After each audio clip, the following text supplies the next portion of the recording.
आपका स्वागत है जीएस विज़न में। यदि आपने मेरे चैनल को सब्सक्राइब नहीं किया है तो पहले सब्सक्राइब ज़रूर करें और बेल बटन को दबाना ना भूलें।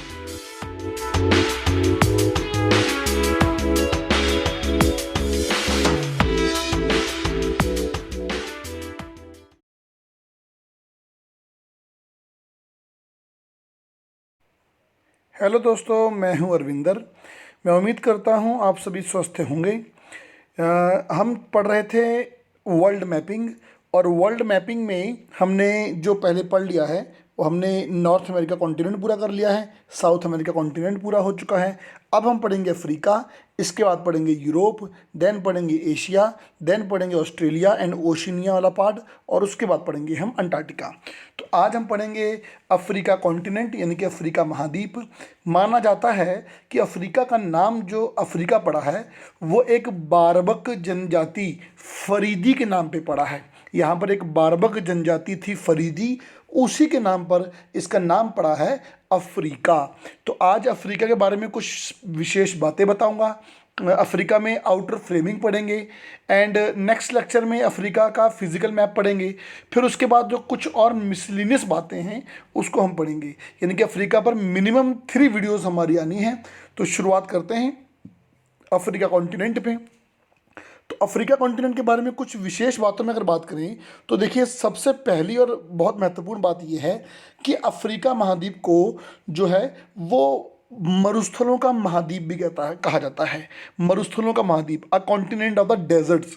तो वर्ल्ड में अ कॉन्टिनेंट ऑफ डेजर्ट नाम से कौन फेमस है? अफ्रीका। देखिए, ये पूरा सहारा मरुस्थल है, नीचे ये कालाहारी और नामी मरुस्थल है, तो मैक्सिमम डेजर्ट है यहाँ पर। तो इसलिए कॉन्टिनेंट ऑफ डेजर्ट्स यानी कि मरुस्थलों का महाद्वीप भी अफ्रीका को बोलेंगे, पहला पॉइंट। दूसरा पॉइंट, अफ्रीका को जो है पठारों का महाद्वीप भी कहते हैं, अ कॉन्टिनेंट ऑफ द प्लेटूस। यहाँ बहुत सारे पठार मिलेंगे आपको।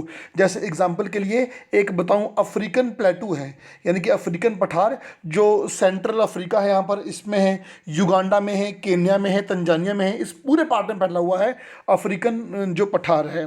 तो दुनिया के बड़े पठारों में शामिल भी होता है।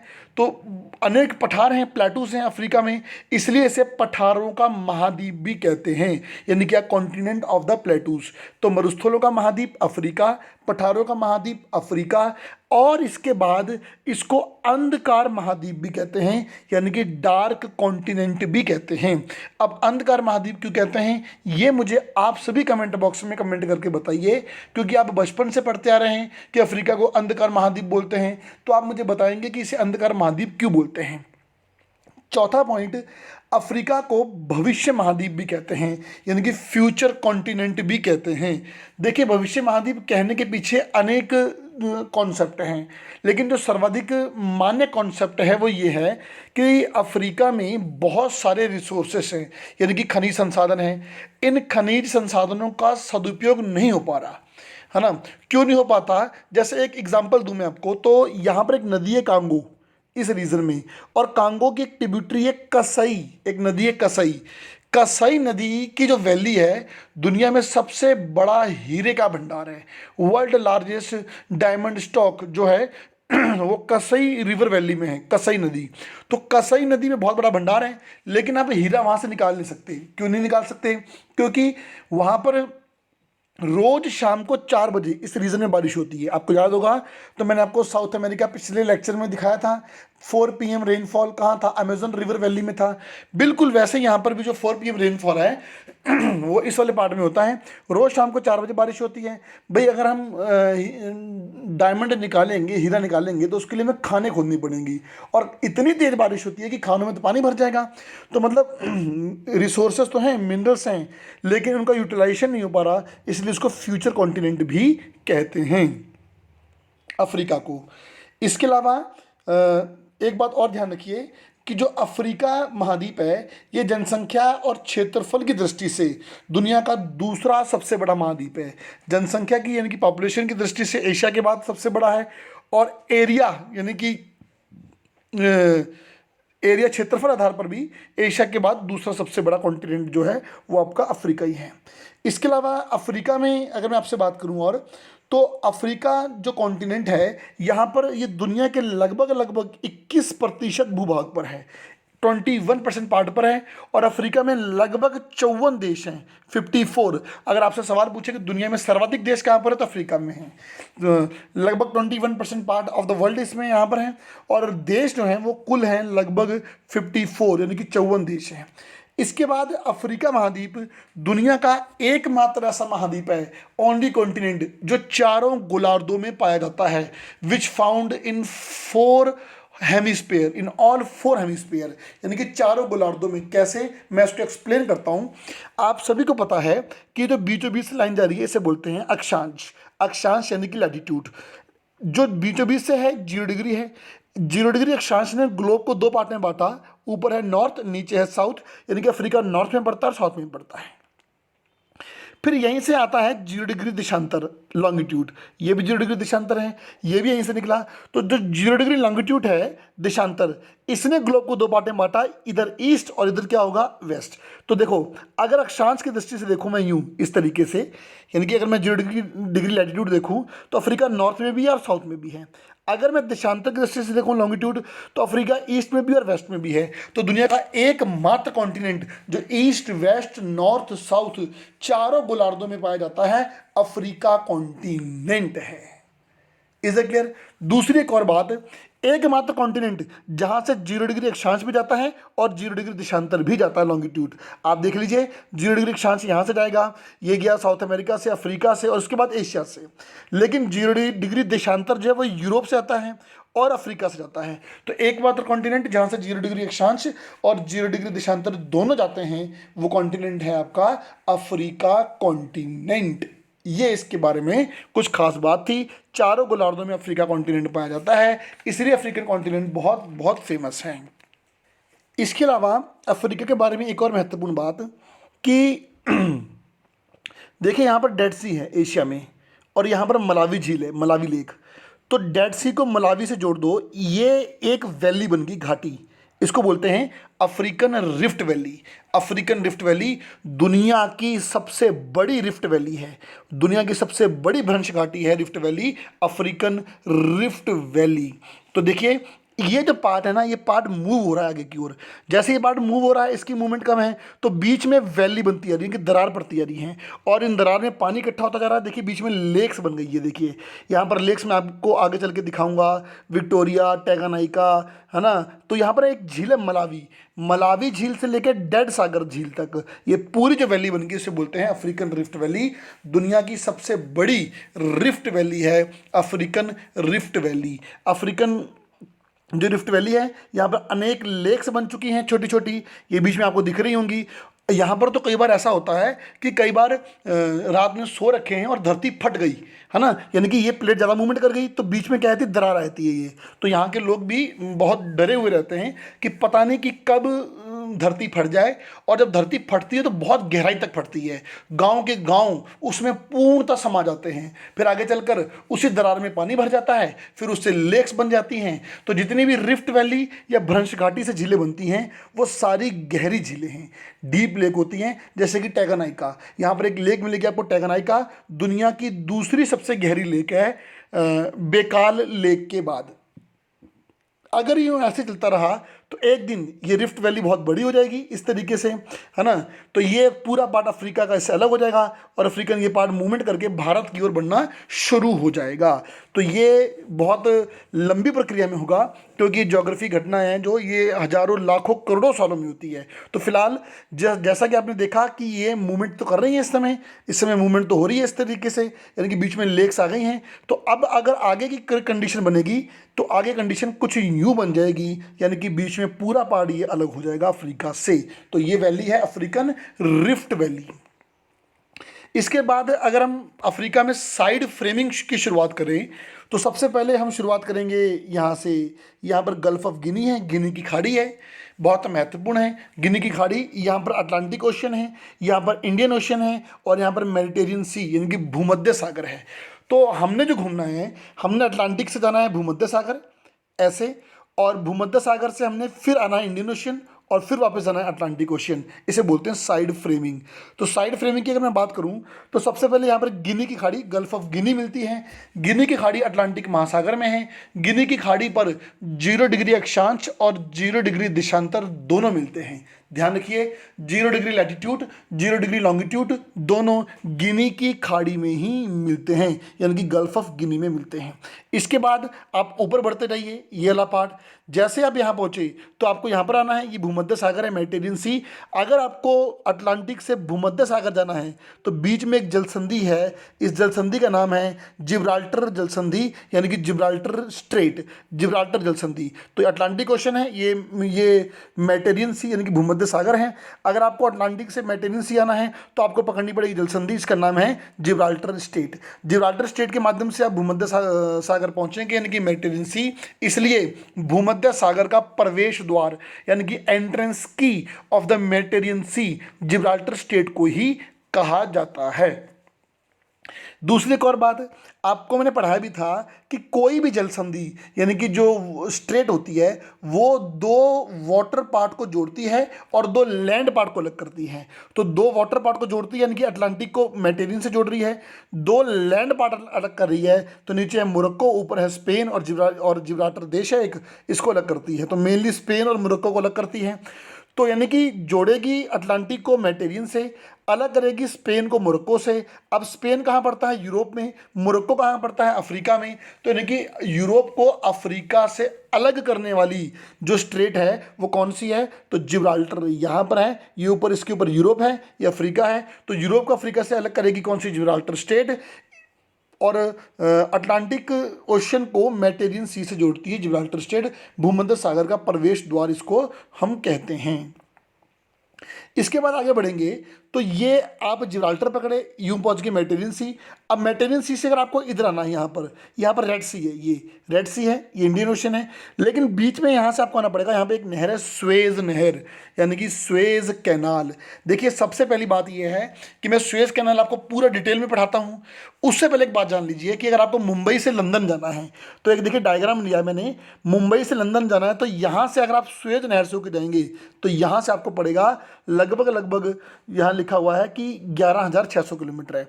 लेकिन अगर आप पहले वाले रूट से जाएंगे, ये जो पहला वाला रूट है, तो यहाँ से पड़ेगा 19,800 किलोमीटर, यानी कि मोटा मोटा अगर मान लें तो 8,000 किलोमीटर का अंतर आ जाता है। अगर आप यहाँ से जाएंगे तो 8,000 किलोमीटर एक्स्ट्रा पड़ेगा, इसको पकड़ेंगे तो 8,000 किलोमीटर जो है वो कम पड़ेगा।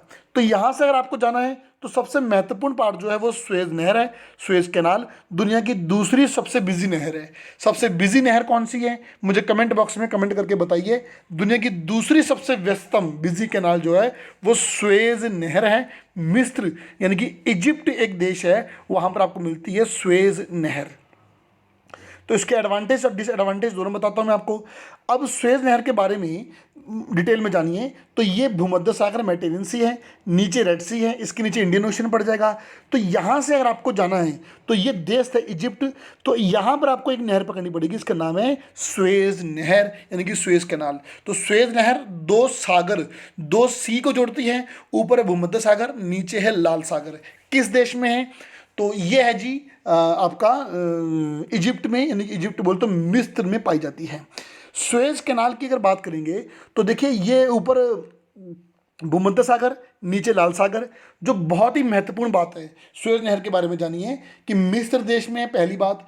दूसरी बात, इस झील पर फेमस लेक्स हैं, टिम्सा और bitter lake, great bitter, little bitter, great bitter और लिटिल बिटर। मुझे कमेंट बॉक्स में कमेंट करके बताइए कि पनामा नहर में मैंने आपको कौन सी लेक बताई थी। हर नहर पर वाटर सप्लाई करने के लिए जो होती है वो एक लेक होती है, वैसे यहाँ पर टिम्सा और ग्रेट बिटर लेक्स हैं, आप इस बात को ध्यान रखिए, ठीक है जी। और इसके अलावा इसका निर्माण 1859 में शुरू हुआ था और कंप्लीट हो चुका था 1869 में, यानी कि 1859 में निर्माण शुरू हुआ, कंप्लीट हुआ 1869 में। जब ये बनी तो इसकी लेंथ थी 164 किलोमीटर, आज इसकी लेंथ है 193 किलोमीटर। इसकी गहराई लगभग 24 मीटर है, इसकी चौड़ाई लगभग 205 मीटर है, 205 मीटर। और इसका जो ड्राफ्ट था वो ड्राफ्ट डी लप्सेस थे, डी लप्सिस एक फ्रांसीसी थे, उन्होंने इसका ड्राफ्ट जो है वो तैयार किया था। तो सुएज नहर के थ्रू अगर आपको लंदन जाना है भारत से तो 8,000 किलोमीटर का अंतर आ रहा है। दुनिया की दूसरी सबसे व्यस्त नहर बन चुकी है, तो यानी कि यहाँ से जाना बड़ा आसान रहेगा, समय बचेगा, 8,000 किलोमीटर का फ्यूल बचेगा और टाइम बचेगा। लेकिन इस नहर पर दो फेमस पोर्ट हैं, आपको दिख रहा होगा। पहला है पोर्ट सुएज, पोर्ट सुएज लाल सागर की ओर है। दूसरा है पोर्ट सईद, ये भूमध्य सागर की ओर है। तो भूमध्य सागर है मेडिटेरियन सी की ओर पोर्ट सईद है, और लाल सागर की ओर पोर्ट सुएज है। इन दोनों बंदरगाह पर मिस्र भारी भरकम टैक्स लेता है। तो मतलब अगर जहाज को शॉर्टकट वे में लेके जाना है तो खतरा आपको ये है कि आपको भारी भरकम टैक्स देना पड़ेगा। भाई ये बात तो क्लियर है, आप सुन लीजिए इसको, ठीक है जी। और दूसरी एक और महत्वपूर्ण बात है कि जहां से अगर आप सुएज नहर जाएंगे, है ना, यहां से मान लीजिए ये इंडियन ओशन से आप घुसे तो यहां पर एक देश पड़ता है सोमालिया। सोमालिया को बोलते हैं विश्व में डाकुओं का देश। यहाँ पर कई बार जहाज़ों को लूट लिया जाता है, तो भारतीय जहाज़ों के साथ भी यहाँ छेड़खानी हुई थी, तो भारतीय नौसेना ने अनेक बार अभियान भी किया है। तो यानी कि सुएज नहर से जाएंगे, एक तो आपको टैक्स देना पड़ेगा, एक तो पोर्ट सही सुएज पे देना पड़ेगा और पोर्ट सही पे देना पड़ेगा, और दूसरा सोमालिया से बच के आपको निकलना पड़ेगा। फिर इसके बाद देखिए ये जो इजिप्ट है, यहाँ पर ये सुएज नहर बन गई ना, फिर ये ला पार्ट देखिए, ये ला पार्ट, ये इधर वाटर से गिरा, इधर वाटर से, इधर वाटर, तीन और वाटर से गिरा ना, तो जो पार्ट तीन ओर से वाटर से गिरा होता है उसे बोलते हैं प्रायद्वीप। प्रायद्वीप मतलब पेनिनसुलिया। तो पेनिनसुलिया साफ साफ लिखा है, इसका नाम है सिनाई प्रायद्वीप। तो आपसे सवाल पूछे कि सिनाई प्रायद्वीप, सिनाई पेनिनसुलिया कहाँ पर है, तो सुएज नहर के किनारे हैं, इजिप्ट में पड़ता है। इजिप्ट बोले तो मिस्र में मिलेगा आपको सिनाई प्रायद्वीप, यानी कि सिनाई पेनिनसुलिया।